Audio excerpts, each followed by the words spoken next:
Blackrock Deeps, is it any worth to do it to farm raw gold? I find it out and show it to you guys so you don't have to. I play my red and run this dungeon for exactly 12 minutes and then we're going to multiply the amount of gold we made there times 5, and that's the average gold amount that we're gonna do in this dungeon for 1 hour. Blackrock Deeps, or short BRD, is a perfect dungeon to grind. The amount of mobs you find there is amazing. Everyone is staying close to each other.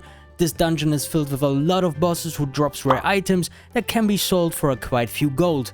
I start the dungeon with the ring, right if you enter BRD. BRD can be found in Blackrock Mountain and it is by far the biggest dungeon you will ever find. You can do 22 bosses in this dungeon. Back in the days in Classic, it was the dungeon to farm the starter gear to join a Molten Core raid, and also a dungeon where you had to do the attunement quest to enter actually Molten Core. I decided to farm the prison area. The amount of trash and bosses you can find there is perfectly made for us, but how much gold can we actually make in 12 minutes? Let's find out.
made around 41 gold. That's a total of 205 gold in 1 hour. Not too bad for a dungeon that can be done by any class. We're gonna vendor everything. I opted to sell stuff in the auction house, even if we would make a little more money with the right green items, but we are looking for a nice raw gold farm spot. I like the flow that I had while farming. Sometimes the dwarves will net you, but as a paladin who has freedom, that's not a real issue. So, is it any worth to farm BRD?